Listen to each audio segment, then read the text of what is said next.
Well, good afternoon, ladies and gentlemen, and to the 95 people who are with us out in the ether.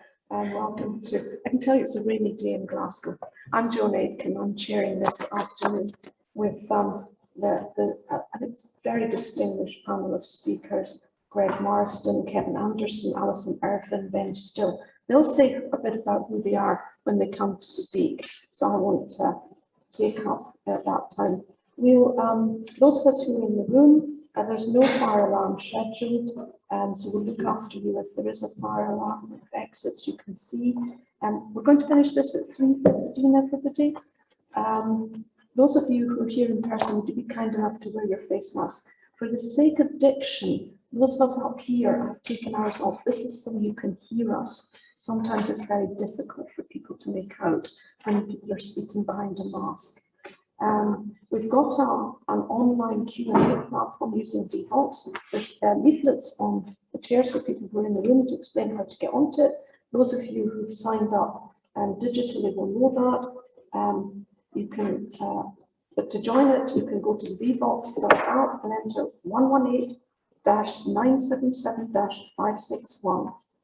And you need to answer a poll question to join, and then you can add your questions and comments anonymously at any time. And you can just engage with that. I must suggest you keep it polite and collegial. What an extraordinary thing to say to anybody as nice as you lot. But of course we'll keep it nice and collegial.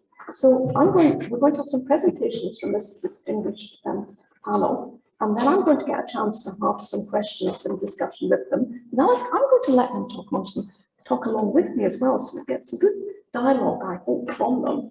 And then we'll take questions from everybody who has put some in. So I'm looking forward to this extremely much and to having a very good afternoon. So I'm going to hand over, first of all, to Greg Marsden. Greg, would you take over from me?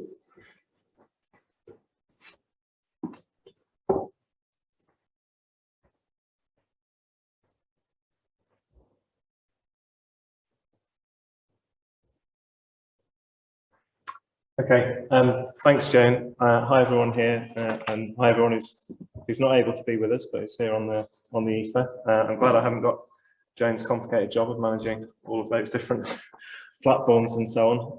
I've got the pleasure of introducing the session, and the key messages that we've taken for decarbonising surface transport from a network which I run across the north of England, and Kevin's part of that network, and we work with Ben and some of his colleagues in West Yorkshire.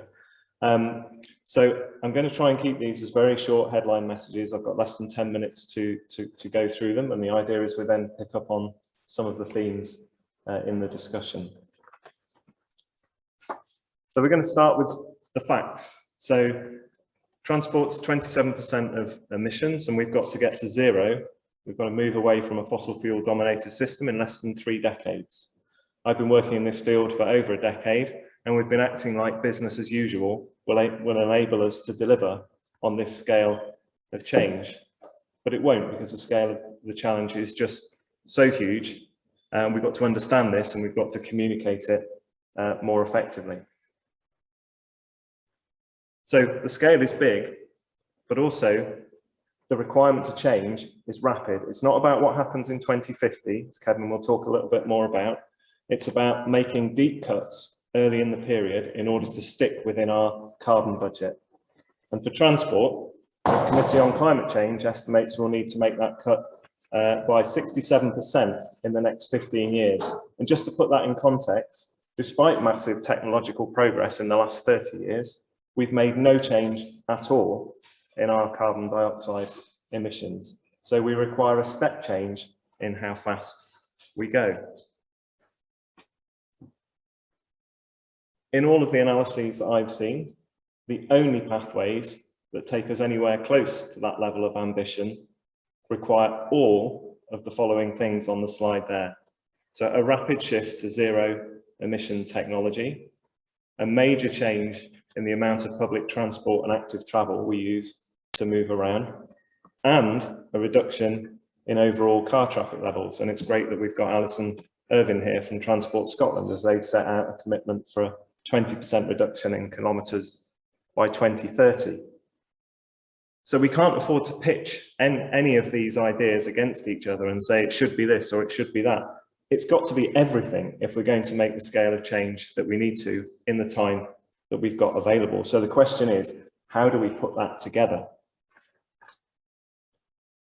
And the other thing, which I don't think we fully grasp, is that everywhere has to decarbonise. There's no exceptionalism. We're a difficult area. We can't do it.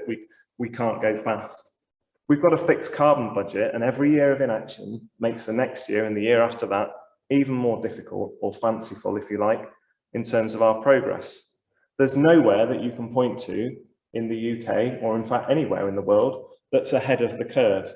So the best place in the UK over the last decade has been London, which has achieved emissions reductions of 2% per year. But we've made no overall progress. So for every London that you can also go and find somewhere that's heading in the opposite direction. Absolutely everywhere will have to decarbonise. And we haven't got anywhere that's able to take the burden from somewhere else right now. So we've thought about some principles that will have to underpin the actions that are required to be taken. And the first one is tell the truth. So if all of the above isn't out there and talked about, then what follows in terms of the scale of action that's required isn't going to make sense to people unless you're actually confronted with the reality of what needs to be achieved. And I'm afraid the forward to the transport decarbonisation plan from the Department for Transport ducked that because it suggested we could just carry on pretty much as we are. We need to work with society. So the scale of change here means that this isn't something that you can do to populations. It requires bringing populations with you. And I'm really interested to hear from Ben and Alison about how they're approaching this. But for this to work, we can't just talk about what needs to stop. We need to start developing positive visions about the sorts of places that we want to create for people to live in that are consistent with our carbon goals. So we have to work through society, and that's been one of the most uplifting parts of this research programme. The Youth Climate Assembly in West Yorkshire and Yorkshire and the Humber, and our work on societal readiness. And the other thing is we have to make it fair. So the transport system today does not work well for everyone. And in fact, 10% of the population currently own a car, even though they can't afford to heat their homes or to take 1 week's holiday in a year. So this is a once in a lifetime opportunity, not just to solve the carbon problem, but also to use it to tackle the injustices which exist within our transport system. We should not just be replacing internal combustion engine vehicles with electrification and then taking away space, as you can see on this image, from the pavement, from people. Okay, we have to make it a fair transition.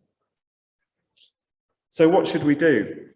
Well, we have to move to 6% emission reductions per annum right now, at scale. So what are the things we can do? Well, none of this is really rocket science. So I've just picked some examples of the things that I think we could do quickly if we had the will to do it. So in Vienna, there's a €365 annual pass, which gives you access to all of the public transport in the city. And in fact, in Austria, they've now rolled this out to the whole country. So we can change prices. That's within the gift of governments if we want to. We can lock in lower frequency commutes. We've just seen that from the COVID-19 pandemic. Commutes responsible for 20% of all mileage travelled. About half the population can work from home some of the time or all of the time. We need to lock that in, but also invest in things like home insulation and so on, so we don't lose those benefits elsewhere in the system. We could build more multimodal interconnectivity. Cities like Bremen do this really well. If we say we have an integrated transport system, then we need many hundreds of points around the city at which it's possible to interchange between e-scooters or bikes and buses and so on. And we can reallocate road space. I mean, there's some great initiatives going on around the country, but at pace. If you want to see it being done at pace, I think Paris is the place where you can point to political leadership and real change at speed. We have to stop making the problem bigger. So if we're going to plan for a reduction in car travel, we also should be planning for fewer cars, and we can be planning for more shared cars. 33% of cars don't move at all on any given day. We don't need as many cars as we have. But the reduction in the amount that we travel also means reallocating our expenditure. We should be focusing on maintenance and not on new build. We should be looking at reallocation rather than expansion. Building infrastructure also generates carbon. Things like concrete are very carbon intensive. We can't afford to have legacy schemes in our system. We need to recognise that we're going to have different solutions in different places. We have tended in transport to be dominated by the city congestion problem, because that's the one we were tasked most with tackling. But commute's only 20% of our trips, so we need to think about vacations, sports clubs, studying, major events, all of the different uses of the system and what kinds of areas they are. So when we talk to the Lake District about what they need, it's very different to having a discussion with Ben and his colleagues. We know what we need to do in cities, more or less so on the outskirts, the suburban areas and the rural hinterlands, but we need to decarbonise everywhere. So our investment, I think, in innovation needs to be in those spaces. How do we provide new service models for those areas? How do we get more shared mobility? How can we get the same levels of reductions in those areas where public transport is currently extremely weak? How do we go about doing it? Well, first thing is we need to share the challenge. So I hear a lot about what powers should be held locally and nationally. And of course, that's important for particular types of policy interventions and where the funding is and so on. But vehicles don't respect administrative boundaries, and carbon doesn't care where it's generated. Okay, the climate will warm wherever it's generated. This needs to be a shared endeavour across local and national governments. But it also has to be shared between the public and private sector. We can't do enough things fast enough just in the public sector. We need to draw on businesses who all have their own zero carbon target commitments, which they're bringing together. We need to harness that and work together if we're going to make the progress we need to. So finally, there's a saying in the UK, if it looks like a duck and it walks like a duck and it sounds like a duck, then it probably is a duck. And I think that has to hold true for our climate policies. They don't just need to look like ambition, but they need to deliver ambition. I think at the moment what we've got is ambition that looks like a swan. We've got something that sounds like a fox in your bins in terms of our policy mix, and it's walking like a sloth. We've made no progress in 30 years. So what we need is leadership that's going to really change the game. Thank you.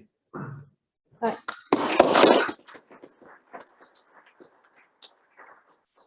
Greg, thank you very much indeed. Kevin Anderson, if you would be so kind as to take the baton. Okay, from here or from up there? Whichever you prefer. Probably up there for Mike. Up there, Mike, okay.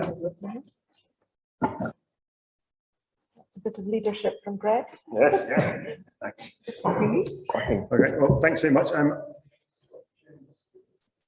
Oh, stop me sharing your screen. I thought I had to stop the screen share. I'll let you, this is not a I have stopped the screen share. Yeah. Okay, so I just carry on regardless. Okay, guys, I haven't got any slides anyway, because I've been told not to use slides, which as an academic is pretty terrifying, not use any slides. So I'd like to say a few words about myself. Well, I've worked on climate change in universities for since the mid-90s, but I did previously spend 10 years designing and building offshore oil platforms. So I've got a slightly unusual background, if you like, working in the petrochemical industry as an engineer.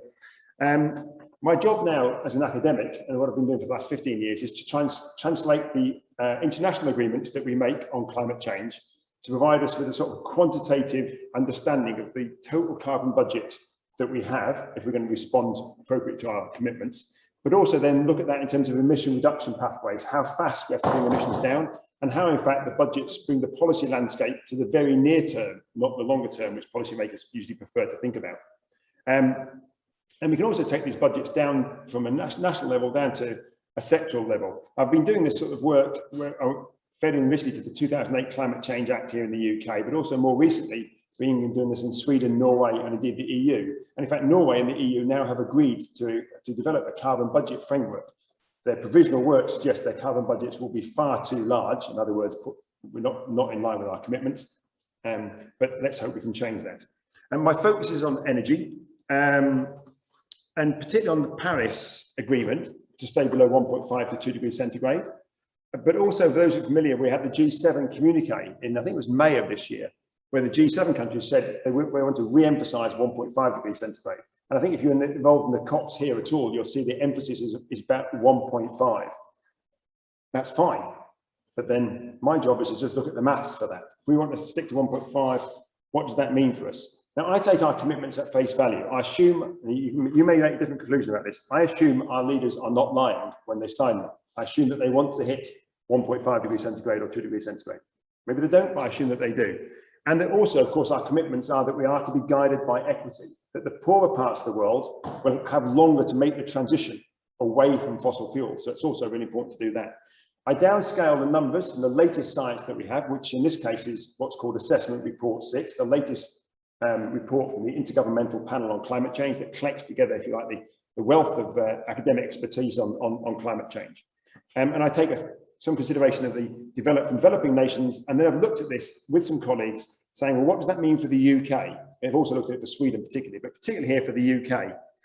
I have no reliance, I make no reliance in my analysis on negative emission technologies. These are technologies that do not exist at scale.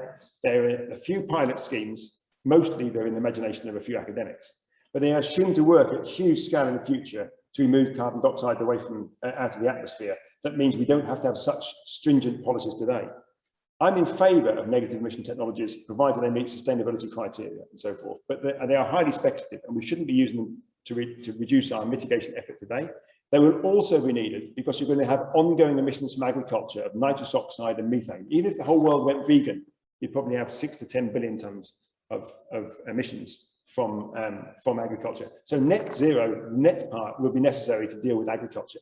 Energy has to go to, as Greg said, zero, not near zero, not low carbon, but actually zero emissions.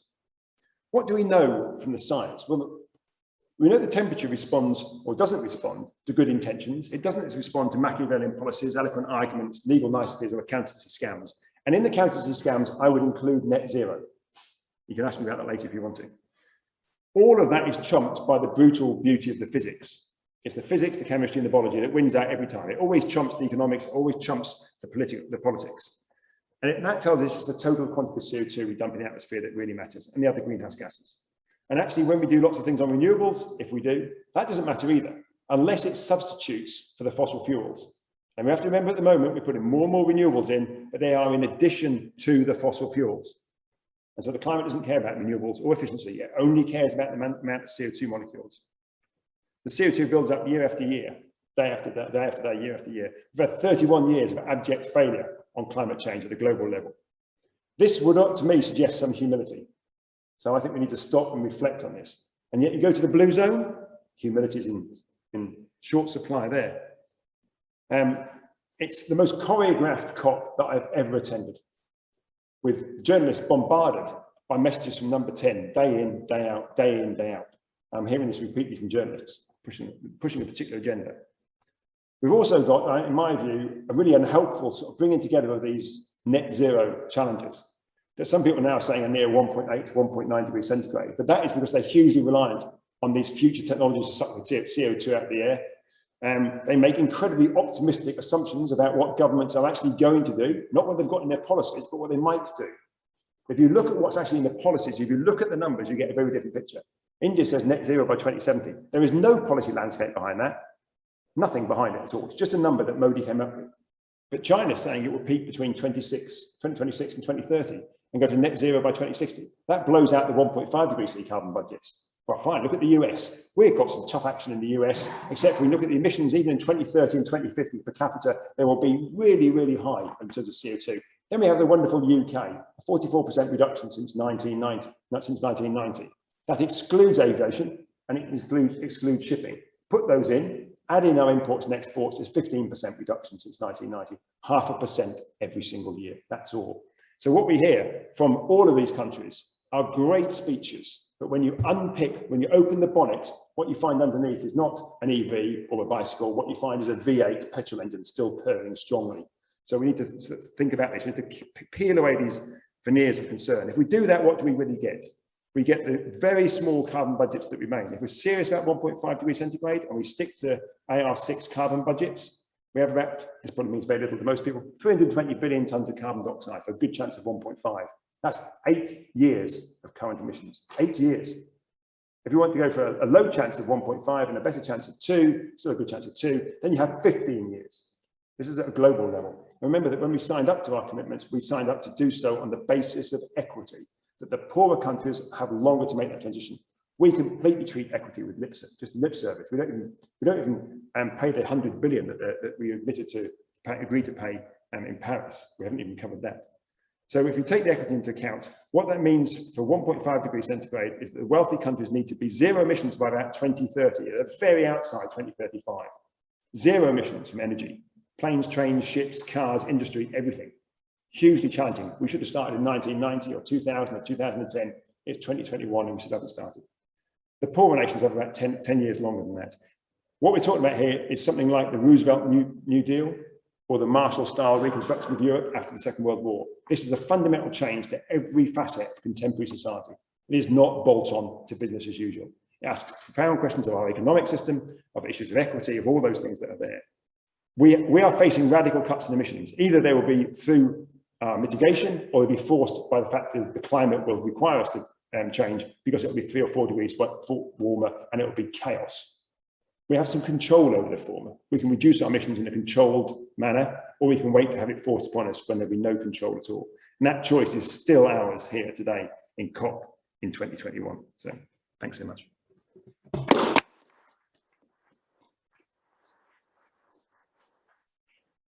Well, thank you very much, Kevin. Until your last remark, I wasn't sure if we were totally doomed. We might as well just go and have a drink somewhere or a coffee or something. Anyway, Alison, you're next. Alison Irvin from Transport Scotland.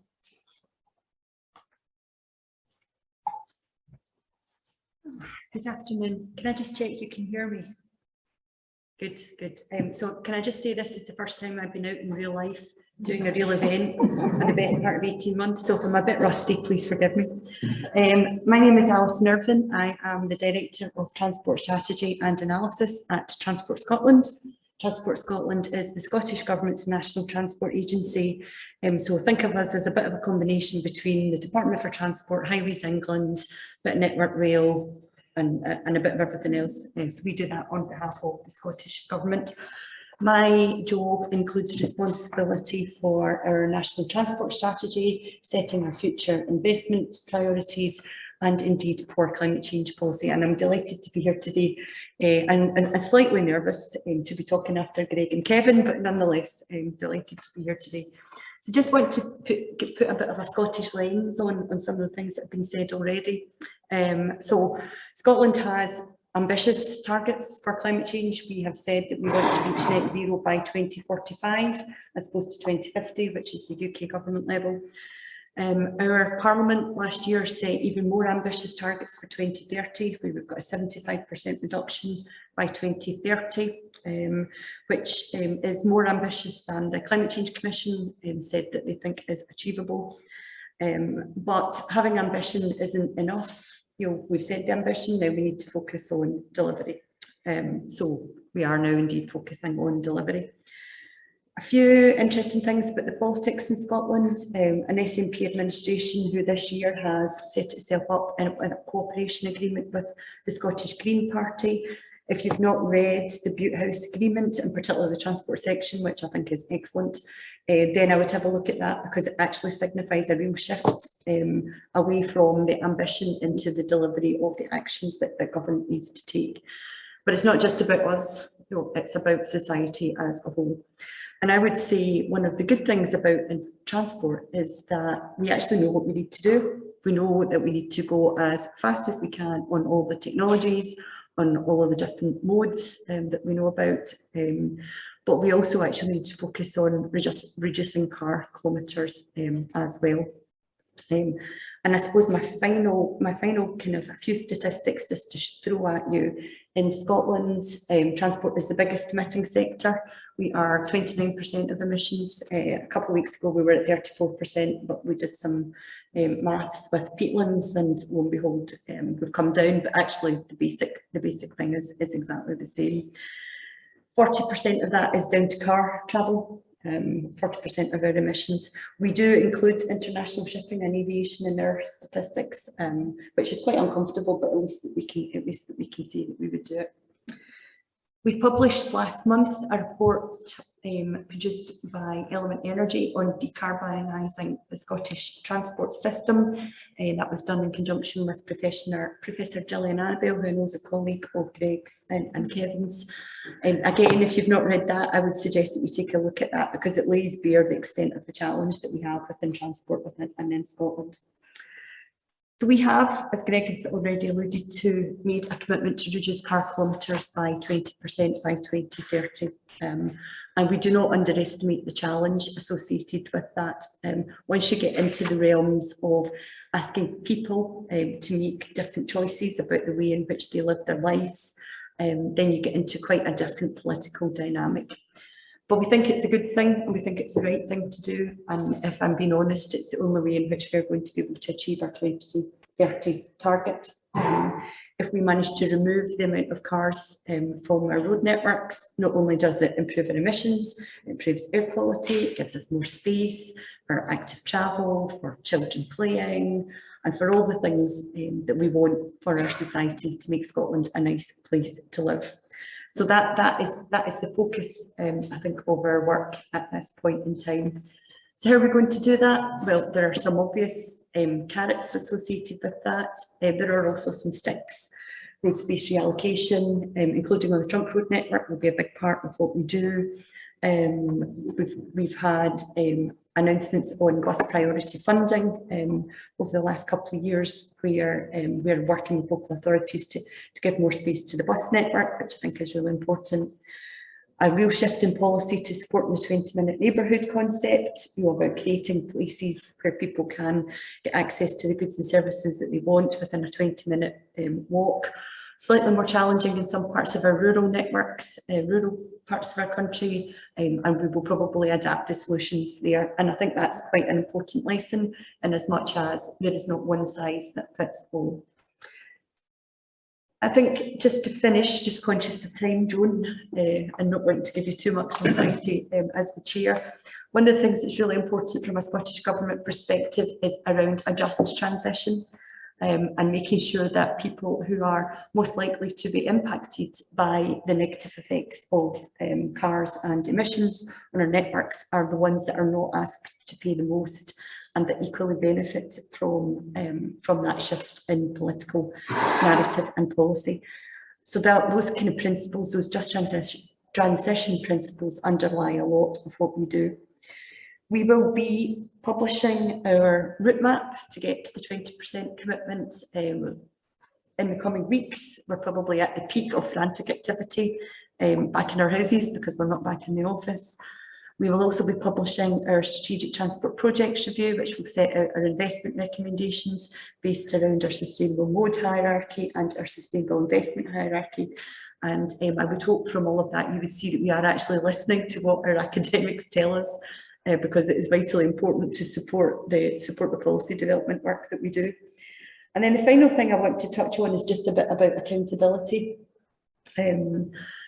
Political accountability and changing the way in which we do things is really difficult, and is really difficult with some of the short-term political cycles that we see our politicians going through. So again, we've got an eye on how we improve accountability at all levels of the political environment, and that just doesn't mean holding people to account. It actually means giving them the levers by which to have a good conversation about the positives around the narrative around what we are doing.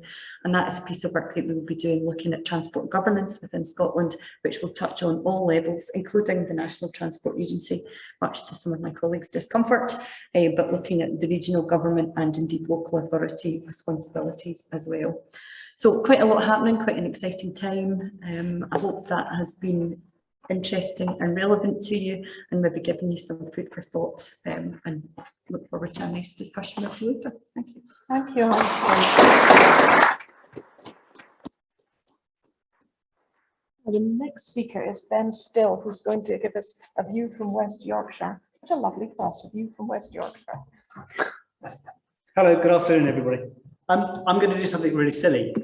Silly if you've ever given presentations before, which is veer off what I was going to say, because I've just listened to the other three presenters, and I don't want to repeat what they've already said. So I'm going to say some different things. Let me first introduce myself and introduce West Yorkshire.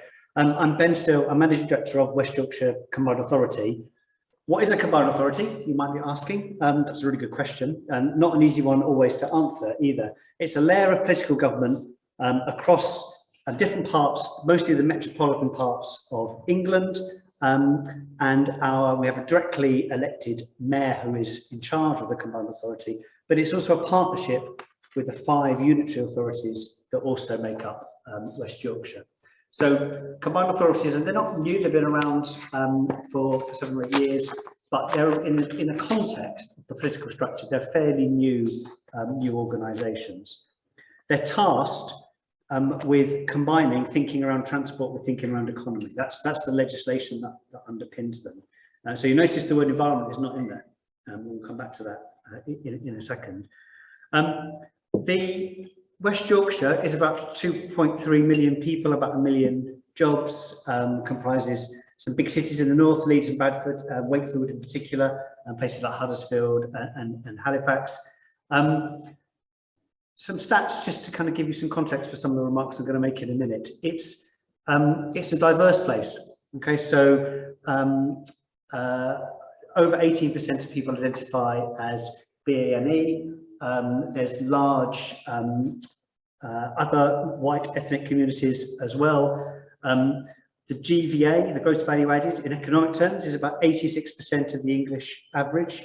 So it's a place that's quite diverse in terms of levels of income as well. And these things matter because I guess the theme of what I want to talk about is the importance of local politics, and hence what that means in terms of how we deliver net zero. Because like many places, in 2019, the West Yorkshire Combined Authority declared a climate emergency, and it set a target of 2038 in order to get to net zero. And it struck me that we kind of declare 2 kinds of emergencies, don't we? We declare that kind, and then there's COVID, which looks like a very different kind of emergency.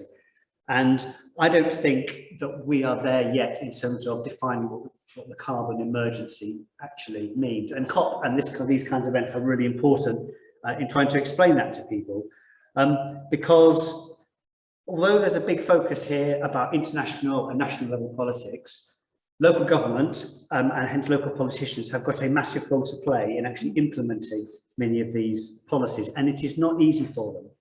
It's not easy for them when the climate is not a big doorstep issue, particularly in areas of deprivation where people are more concerned about jobs and about fuel poverty and about those kinds of issues. So some real challenges here about how this gets done. From a combined authority perspective, we produced in June 2020 a pathways report that looked at how we would achieve our target of net zero by 2038. And we also used element energy. So beginning to wonder now whether we're all using the same technical backdrop, because it suggested a number of things that we needed to do at a West Yorkshire level. It made lots of assumptions about what was happening at a national level as well. And so the comments that Greg made about he hears things at a national level, hears things at a local level, does it matter? From my perspective, it really does matter as a local government official, because some of those things my politicians control, some of those things national government control, and local government can only influence. So the assumptions that are made about the vehicle fleet nationally have a massive bearing on whether we will be able to hit local targets or not. It's not to kind of remove any sense of local responsibility at all, but it is a bit of a political reality. In October this year, we then published the kind of counterpart to our pathways work, which is looking at how we can actually implement these plans and put some costs to them. And this allows me to say kind of two other things really that I think are really important from our perspective. The first is that the money's really important here, and the amount of funding that will be required in places like the north of England to begin to implement some of the policies that we want to see implemented are quite eye-watering. And I'm not talking about things like Northern Powerhouse Rail or high-speed rail. I'm talking about the amount of money that might be needed for that road space allocation that Alison's talked about. We estimate that's nearly £1 billion in West Yorkshire alone over the next 5 years. It's about the kinds of money needed to incentivise people to use public transport, because previous speakers have said we've got to go with the grain here. We've got to go on a journey with our populations, with our people, not force things on them. Therefore, you've got to make the modes you want people to use look more attractive. You've got to make them competitive. You've got to make them attractive in quality and high quality. To do that on buses, and buses is by far the biggest public transport mover of people, again, requires hundreds of millions of pounds. We estimate just short of £200 million over the next 5 years in West Yorkshire. So there are large amounts of money required in order to make these things happen, and they have to be deployed over long periods of time. Okay, that's not forever, but you do have a glide path in order to escape these things. We've just last weekend we had a what we called free bus day Sunday, and we made public transport, buses free to use across West Yorkshire. Any idea what the percentage uplift was in terms of how many more people used the buses on that very rainy day?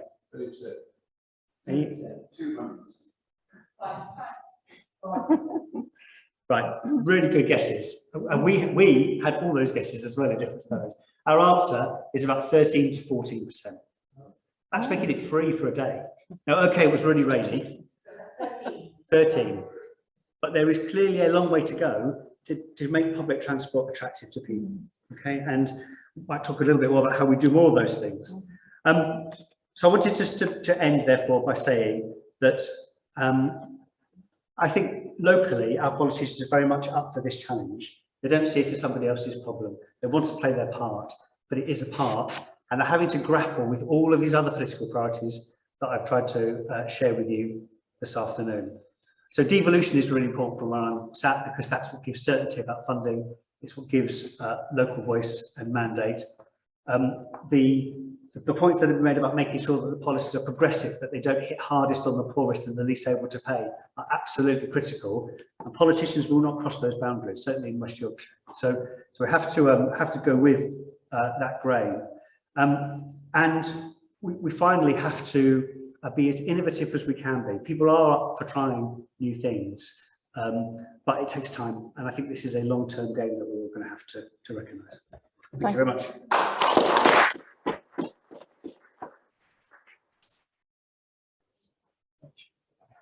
Broadcast doesn't die.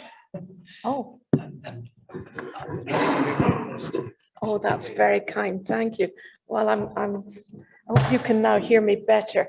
And when I got the program for this event, I thought, how can you just give people like these speakers only 5 minutes to speak? And that's why I've let it run over a bit, because I thought, given their experiences, their knowledge, their exposure to this experience of COP26 in Glasgow, I thought we just need to let them speak a bit longer.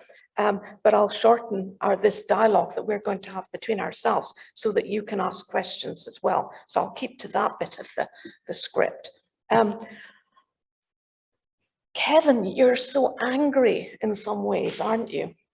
You just think this might, you're not saying it's a big con, but I tell you, as a person who used to be a regulator, I do like the fact you brought up scams, because the number of times I hear things going to happen about how we get out of this climate emergency, I think there's the next scam about heat pumps, all sorts of things. And it's interesting, you've mentioned it in terms of accountancy. And I think what again was said by Greg, this need for honesty, because if this is a scam on the public, if the public don't believe that this is a true emergency, if they just think it's a makey-uppy thing that is being done by other people and international organizations, if there is that lack of credibility, then as we would say in Scotland, the game's a bogey. but it's too important to ever let it get there.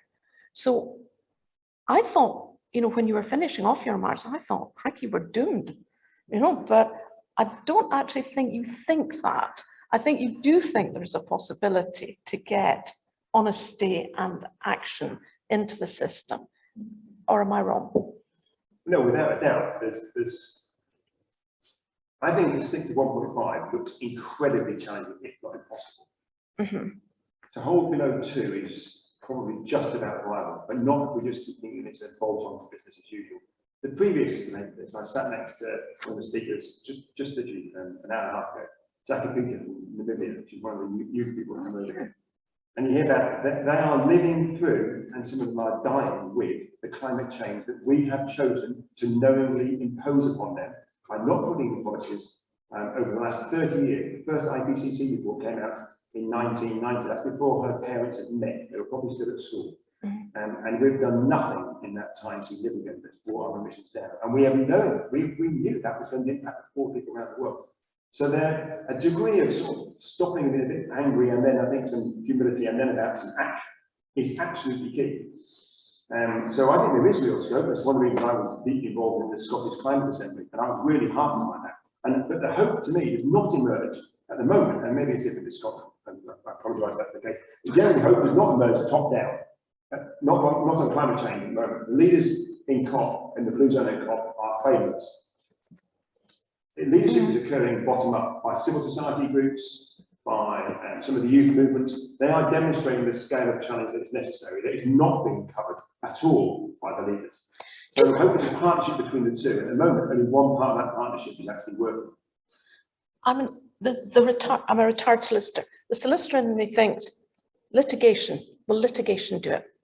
I think it will help, and it's interesting. There's many more, you know, legal requirements on big organisations, on governments, or such like. Could litigation have a play here? I think it has a real role to play, both in terms of sort of legislation and regulations. They're great drivers of innovation as well. They're really good drivers of innovation. They give a real clear market signal.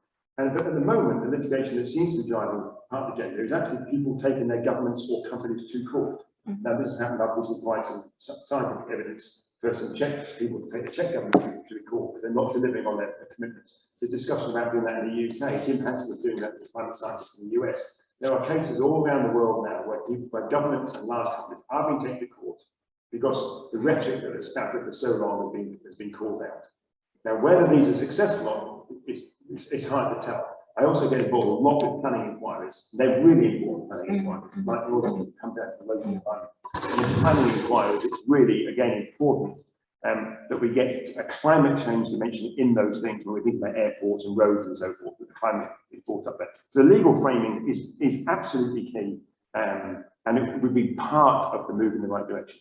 Yeah, I would have thought planning does have an incredibly important place, you know, given the location, say, of hospitals. That creates major transport issues. And then, Greg, one of the things you've done is a lot of work on people's behaviours. And with that statistic, about only 13% went on the free bus. And you've been looking at what gets people into using different forms of transport, why they use their cars, what would do work to nudge people over, because we could put on fleets of electric buses, say, in our cities, but if people didn't get on the bus, or if people didn't give up their cars, because what is staggering, of course, is we know that we're espousing bus use, and I'm very much in favour of that, but yet bus use by the general public has gone down and down. Motorway use has gone up and up and up, according to all your research that you've all been doing. You're the expert in this area, Greg. Okay, the first thing I would say on that is, if you look at the statistics, the highest income 40% of the population have been reducing the amount they travel per head of population for the last 20 years. It's slowed up a little bit recently, but it's been population growth, not necessarily individuals always wanting to travel more, that's been driving what we've seen in our outcome statistics. There's an awful lot of change that goes on in people's travel behaviour. When you move house, when you change job, There's all sorts of points of intervention.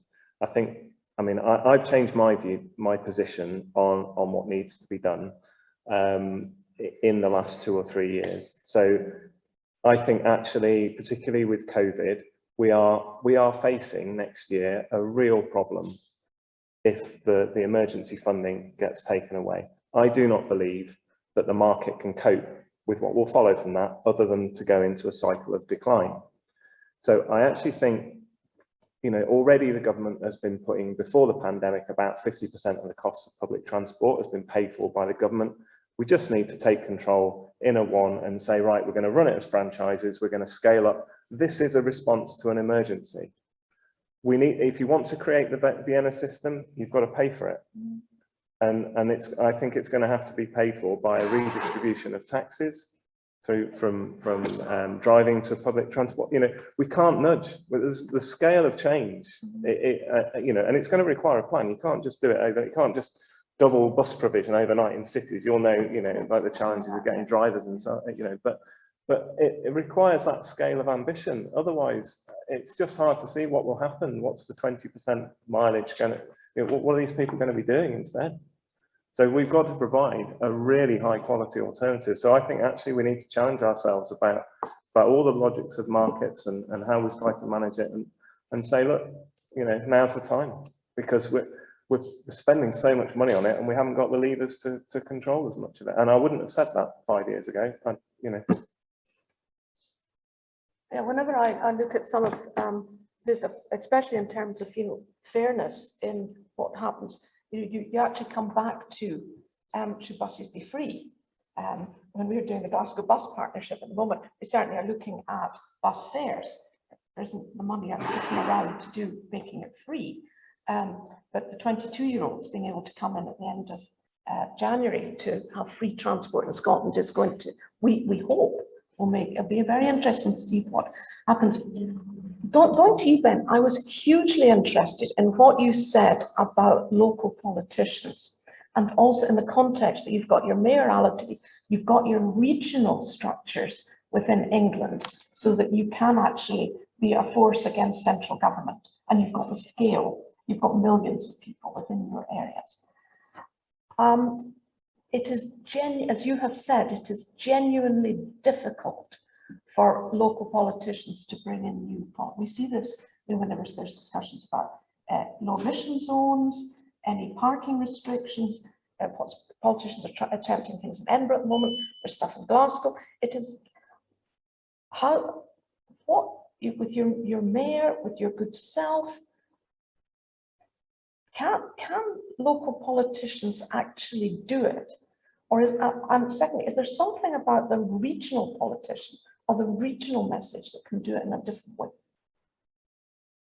It's a great question.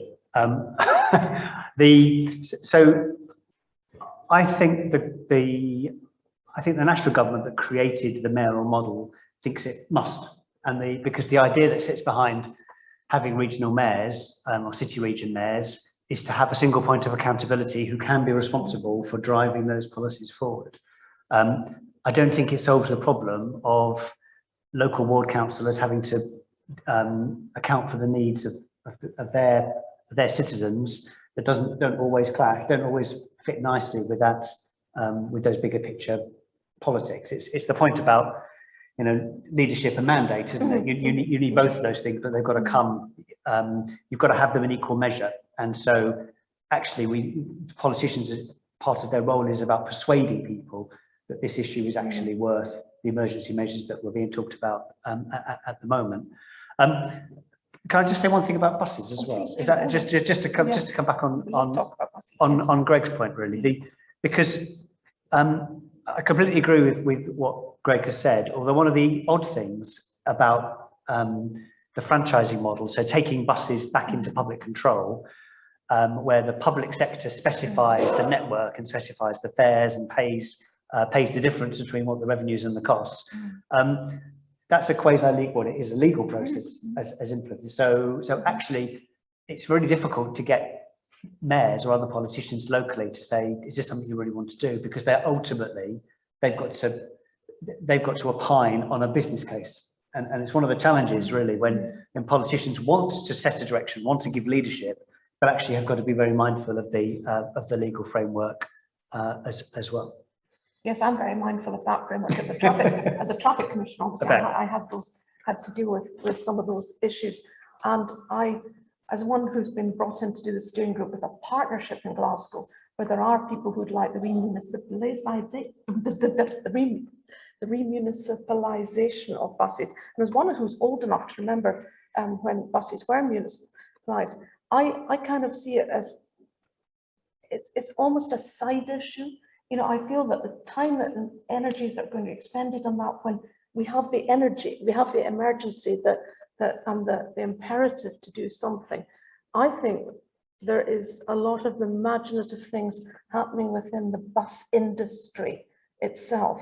And if we can hold the sort of their feet to the fire in terms of what they say, that's another way possibly to do it, because we need everybody to work together. I think this, you can't just have the private or the public. What you said in your slides, Greg. Yeah, I think innovation in the public transport industry is really important, but I just think the scale of funding that would be required to generate the scale of public transport system that's required at the prices that we need to be operating at, it's unimaginable through the model we've got at the moment, even with the best innovation that we've got in the world. So that's a question we either duck or we take it on. And I think, you know, there are some really good bus operators out there, and we don't want to throw away their expertise. Why not do it in partnership in a different way? Yeah, there's legal partnership, there's legal franchise, and there's also working together. Alison, what now that he gave me the perfect opening to come to you. Right, national bus service, nationalise the buses. We've got national, of course, the rail service now nationalised in Scotland from next year. So a Scotland Transport, where all public transport in Scotland is owned by your agency, by the Scottish Government, by Scottish. Interesting proposal, Joan. But it's money, isn't it, Alison? I just wanted to pick up on the point that Greg was making about the impact of COVID on public transport usage in Scotland. It has been absolutely devastating. We have committed to over £1 billion extra funding on top of the over £1 billion we were spending per annum supporting the public transport system in Scotland. I don't think that we should underestimate the challenge that has, not just in terms of emissions reductions and what we've been talking about today, but also in terms of the impact that it has on the parts of society that need to use it. When you delve into the statistics, and I'm always scared to challenge a professor with a few statistics, but in Scotland, public transport usage has stayed about the same for the last few years in our transport statistics, but that masks a difference between bus use, which is declining, and rail use, which has had been until the COVID pandemic increasing. And we kind of understand a lot about why that's happening. It's about congestion on the network, but it's about availability. And that just goes to the point, sorry, I'm pointing fingers now, but that then when you were talking about 13% increase in demand by introducing free travel, a lot of the research that we have done, you know, with Poverty Alliance groups, with other groups that we've done has demonstrated time and time again the availability of public transport when people want to be able to access it is more than important than the cost of that to them. And then the final thing, I just wanted to come back on a couple of points that have been made about the difference in cost between using a car and using public transport. We absolutely have to shift that narrative. Car use has been getting cheaper, although it's still not cheap. And once you've bought a car, we all know that's your behaviour embedded in that. Part of the work that we'll be doing through the Butte House Agreement, and this is what gets me up in the morning, is quite exciting, is about looking at the dynamics of that and understanding how we can come up with a fair fares structure in Scotland that we'll look at how we pay for road travel in the same context, such that we can start to pay for the public transport system that we A, want to have, and B, need to have to support society. So lots and lots of challenges. I'd be interested to know, because like the cost of driving an EV is a quarter of the cost of driving a petrol car per mile travelled. So whilst all of that expansion and electrification is necessary, it's also simultaneously undermining the competitiveness of public transport, which we need to grow. So how can we manage that that transition and that conflict? I don't have a solution, but what are your thoughts, Alison? One of the tools that we have sits with fuel duty, I think, and largely unanswered questions from Treasury about what their plans are in the UK to deal with that. But I think that holds a big part of the answer to that question. And Greg, I don't have the answers yet either, but as I'm responsible for coming up with the answers for Scotland, puts me in a slightly more uncomfortable position. I thought you were going to leak something then. Yep. Now, before I go to the audience, because we have got some piling up from our good friends out there, Ken, we just. Just want to bring the equity part of this discussion around public transport, and I may be wrong on this, but you've got Easterhouses and Morningside, or you've got Drumchapel or Bearsden. My guess is that the people in Morningside and Bearsden, they'll have the bigger cars, they'll drive further, they'll have more than one car, and they'll fly quite regularly. People in Easterhouses and Drumchapel are probably the ones that are more commonly found in the low quality buses that we have. So if we're going to improve public transport, when the scale or the magnitude shift that Greg was talking about, which is what we would need to do to deliver our commitments, then it doesn't seem to be you can just do that by the incentives. It seems to be what you have to do if you stop people in Morningside and Bearsden using their cars. It will require regulations put in place that means that they have no choice but to use public transport. And when that's the case, of course, the most influential people in our society who live in Morningside and Bearsden, don't live in Drumchapel and Easterhouses, those people will actually drive the improvement of the public transport because they'll be forced to use it, and their kids and the rest of their family and their friends. Well, the Morningside, it's a very interesting thing. Morningside, I'm just down about a mile from Morningside. I'm always on the bus. Morningside is actually quite interesting because one of the interesting things about the buses that come through Morningside, which I take all the time, is that everybody gets on them. You'll see a judge on the number 15 or the 16. You'll see surveyors. You'll see everybody on those buses. In Glasgow, it's different, and that's interesting. One of the topics, this sort of adjusting and use of bus, the Glasgow Centre for Population Studies did some work some years ago about car ownership in Glasgow. It's lower than elsewhere, but one group that owns cars is the group that's been alluded to already. It's the group that can't afford a car, really, but they own a car because the only way they can get to their work.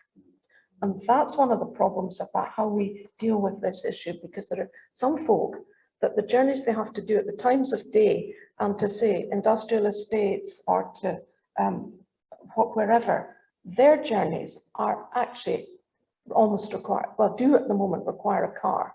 And so we've got that in terms of this fair transition. I was looking at the prices of electric vehicles. Crikey, I can't afford one. No chance that people in those circumstances will for quite a while. Now, let me stop and go out to our dear friends out there. We've got some questions for you all. Let's have one that's from about Yorkshire. Leeds is one of the largest cities in Europe without a tram, metro or light rail system. Why is it so comparatively difficult in the UK to invest in proper urban mass transit systems? And how might this have a chance to change in the next decade? I've got a wee eye to Glasgow and some metro plans we have for Glasgow. That's why I thought I'd ask this question. Well, great question. So the answer is that tram systems in the UK typically have to be controlled or implemented through national government funding because they're so expensive, and it has proven challenging in some parts of the country to get that funding in place and keep it there for sufficiently long to then develop the system. So we've just bid for the first payment to start looking again at a West Yorkshire mass transit system.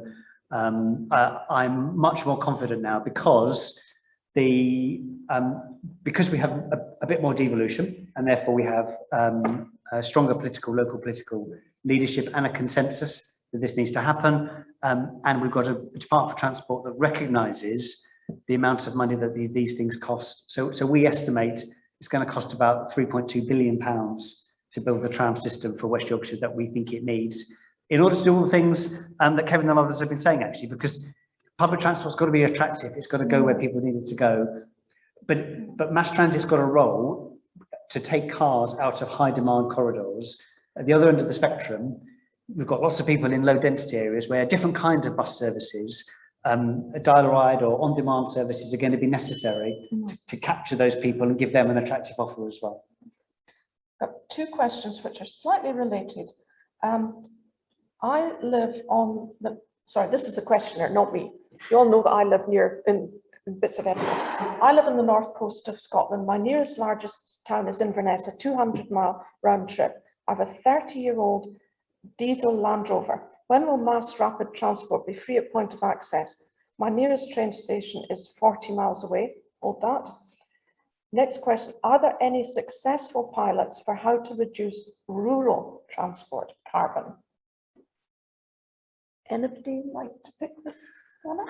Well, so the answers are, it's really difficult, which is why I think that's where the focus of a lot of our innovation spending needs to be. But if you look at where the investment's going in electrification at the moment, it's focusing on driving electrification in our big cities. Well, actually, we've got alternatives in our big cities. Well, there's I mean, I see investment in motorway charge points and so on, but I mean, Scotland may be different. You'll tell me this, Alison, but I think if we look at where the carbon is and we look at the alternatives that are available, you'd have to invest much more in electrification in some of these areas rather than in the cities. And I don't think we've got that balance right yet. And I don't think we're communicating, like in terms of our subsidies, they're just generic subsidies. So I think there's opportunities there. And I think Ben's got some trials going on of rural demand responsive transport. There's some interesting experiments going on in the Highlands area. You know, we've got to try and put packages together, and sharing the vehicles that we've got to give people mobility. That's another way of trying to drive things down. But it really isn't easy. And that's why it's so important, because everywhere's got to do it. And I don't think we've got the solutions, the package of solutions for rural areas yet. So that means what we're going to do more in the cities. You know, have you factored that in to what has to happen in the cities? Alison, I'll have to let you in on this one. Yeah, I think there's kind of two facets to the question that was asked there. One is the rural challenge and the fact that the questioner has to travel to Inverness to get access to the range of goods and services that they're looking to achieve. So that's a planning and economic development type response. And then the other part of the question is urban mass transit in the rural areas. I like it, with in all sincerity, I think not. But electrification of vehicles in that part of the world is probably more important than it perhaps is in an urban area where you've got different choices that can be made. And that is kind of obvious. And when you were saying that the charging was focused in the urban centres in Scotland, it's not. And you would expect that because we have a vast remote and rural area. So a lot of focus on government intervention on charging infrastructure into rural areas. Is it enough? No yet. Could we do more? Yes, we can. You know, et cetera, but a real recognition of the different challenges that we have. Tell me, is there anybody in the room that's got a question they haven't put onto the machine?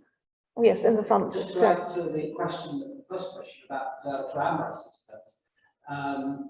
The benefits to people is visible once a tramway or trolley bus is introduced, and they work for everyone in Europe. The three largest countries, the three largest cities in Europe without an electric speed tramway or trolley bus system are all in the UK, and one of them is Glasgow. But statistics show that, for example, in Edinburgh, there was place ultimately where tramway systems were introduced for the first time. People will give up their cars to a certain extent, perhaps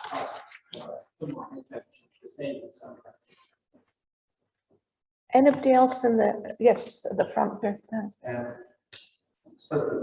Could you take your mask off just so we can, just for the diction, and if you could speak up for people who are not in the room. It shows from that, to the whole panel really, a lot of the discussion here seems to be about modal shift and all that kind of stuff, whereas the actual problem to my mind is about actually the chip generation and distribution parts of it, so why people are travelling. And I suppose that's the real political challenge, is that this is about lifestyles, and where all these things are baked into people's lifestyle and happen for 50, 70, 60 years. And so we can talk about kind of, travel systems and that, but it's almost we've got to address that end of the equation, because I think that's where the big numbers will be found. We've seen through the pandemic that travel patterns can change really quickly and potentially quite structurally as well. So Greg's point that he made, in his opening remarks around how do you kind of bake in some of those changes, those lifestyle changes, are really important. I don't think things are as quite set in the ways as we sometimes think, and certainly, it's very difficult to model and forecast at the moment, but I think we'll get more certain about some of those things. I think the real challenge to your question is the 20% target. Actually, that's not 20% for everyone, because there are some parts of the population who hardly travel, at all, like the average, I think it's like 1,000 miles versus 6,000 miles. If you look at the lowest income versus the highest income groups, actually we need that change to happen more in some parts of the population. And so I think, it's going to be working with, we've allowed companies and we've allowed businesses to essentially off balance sheet the problem of how people get to their premises. And I think that would be a major shift if we could bring the responsibility for that in, so when you build your next out of town cinema, how are you going to get people there within the emissions budgets we've got? I think it is going to require those kinds of really challenging questions in order to be able to reconfigure some of the ways that we live. Yeah, it's. I've got, sorry, I'm having to look at our 95 people who are not in the room. Is not the most powerful policy measure the gradual introduction of road pricing, where the equity issues of the past can readily be circumvented by mobile phone technology? I think we have to make a statement about that very soon, and because it's not going to happen overnight. But the transition from paying, we've got some people who will be paying 4 times the amount per mile driven as other people in the population. If you had any other tax that looked like that, people would be screaming. So it's going to become one of the most unfair taxes that we have in the country. And we're losing the revenue from that, which might help to underpin some of the ambitions that Alison and Ben have. So we need to find another way of doing it. And I know it's not in either of your control, but what assumptions do you make about that if we don't actually set out a clear national plan for how we're going to change how we pay for travel? I just see it, car travel becoming cheaper over time. And if we haven't said anything about it, people will assume that's the way it is. It's going to become more politically difficult to deal with, not less. Well, there's a question here that's trending. If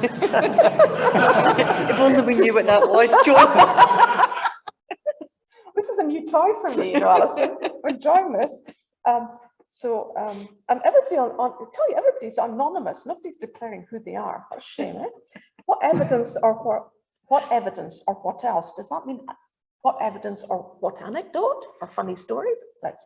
What evidence or what else do policymakers require to keep their nerve in the face of culture wars, style attacks, and sustainable transport? Look at me for that one.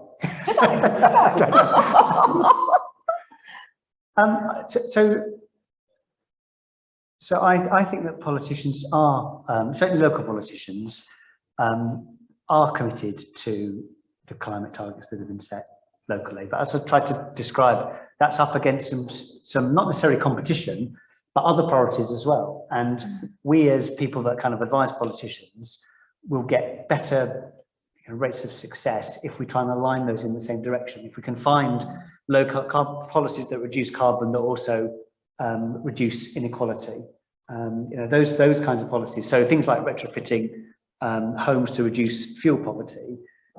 That's that is a kind of no regrets policy locally, but also nationally as well. The challenge there is just the scale. I mean, it's a bit like some of the points Greg's made. I think locally we've just got to get in a place where we think, okay, our bit is You know, we might have, I think we've identified locally, up to £85 million to try and spend on carbon reduction measures, the bulk of which we think will need to go into buildings. That is nowhere near going to fund the 700,000 homes in West Yorkshire that need some kind of fuel poverty, sorry, some warming alleviation. But it's a start, and I think it's about doing your bit. Can I Yes, do please, Yeah, Alison. so the please. social media angle, and I think that was part of the question there, is quite interesting, because what we see is and particularly when you're keyboard warriors behind social media, the minute that local councillors try to introduce something that is perhaps a wee bit controversial, you know, like move car parking spaces or shock horror, put some cycle storage in a place, the car lobby comes out and is very, very vocal. And the well-known challenge that we have of that silent majority that actually thinks, oh, this is quite a good thing, you know, let's do that, it'll make my place look a lot better. Their views are not being captured. So part of what we are trying to do is about spreading the message of the benefits associated with what we're doing, so that everybody wants it, or more people want it, so that those people are talking more about what it is that they want, and that perhaps the anti-lobby starts to get drowned out. That's my hope anyway. I will never be asked to chair an event again, because I have forgotten to remind you what I should have said to you at the start, that it's in the question and answer. What will you've got to remind you now in the next few minutes, will you please think and answer, what will you do differently because of this event? So the organisers would really like to hear from you. What will you do differently because of this event? I'll certainly read my script, a chairman's script. There's a gentleman in front of me in a maroon sweater. Would you like to have a question asked for you, or ask? Yes, I'm going to ask the question on next behalf. Yes, could you stand up perhaps and because of the microphoning? Thank you both. The West Yorkshire Combined Authority and the West Yorkshire Mayor support plans to expand Leeds Bradford Airport and plan to spend public money to facilitate surface access to the airport. All scientific evidence that I'm aware of says that aviation emissions cannot be cut in half by 2030 unless flying is reduced. So the question is, can anyone offer a reason that's consistent with keeping 1.5 alive for supporting airport expansion? Thank you both very much indeed. Thank you, sir. Thank you. And this is the last question, and it's the last answer. I'm glad to share this. Got to 1 minute before the end of the session before someone mentioned a question like this. It's a great question. I think it goes back to the challenges that local politicians face with trying to balance the economy with a regional economic situation with things like inclusive growth and carbon reduction. I can give you lots of reasons why the political position is that aviation as itself cannot be seen as a kind of totemic issue that's either got to completely stop or else carbon reduction can never be achieved. That's not the question. That's not the question. I'll have a look at the question again. Then. Expansion. It's about expansion of the airport. Expansion of the airport. So the expansion of Leeds Bradford Airport, which is a small airport by international standards, is moving the terminal building. And I never thought I'd become a person that was arguing for expansion of the airport, but there you go. What it's doing is that will reduce the carbon footprint of the airport. Honestly, that's not the question. The question. Could you want to? Sorry, I found your question online as well. Can anyone offer a reason that's money to facilitate surface access to the airport? Yeah. And the West Yorkshire Mayor support this plan.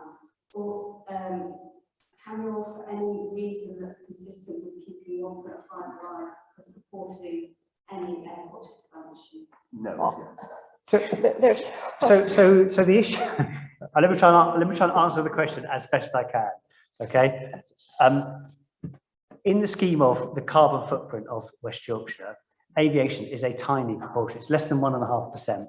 Okay, I'm not going to use that as an argument to say that's okay then, but compared to the issues that we have been talking about this afternoon, they are much more important in terms of West Yorkshire's footprint. And the politicians have to make a difficult choice between West Yorkshire, although it might like to think it's important, those people that will fly into West Yorkshire, if they can't fly into West Yorkshire, they'll fly into Greater Manchester, they'll fly into somewhere else. Sorry, sir, I'm sorry, Sir, I think I'm chairing this event, and I think that was, I said, that was the last question, last answer. I'm so sorry to have to, this is just, it's a time thing. I'm sorry, sir. And I'm not even going to let Kevin come in because he's edging to come in. Well, no, it's just a no anyway. So, yeah. So anyway, will you, what will you do differently because of this event? Well, someone won't fly into Leeds Bradford, that's for sure. And thank you all. Thank you to my colleagues here up on the platform. Thank you so very much. Thank you to the organisers. Thank you to everybody who's attended in reality here. How nice for Alison to meet human beings again in a real space. For those of you who've signed on from all over the world, we have somebody from New Zealand, somebody from Toronto. A special thanks to them, but to all of you, thank you very much indeed. And do answer that question. Thank you.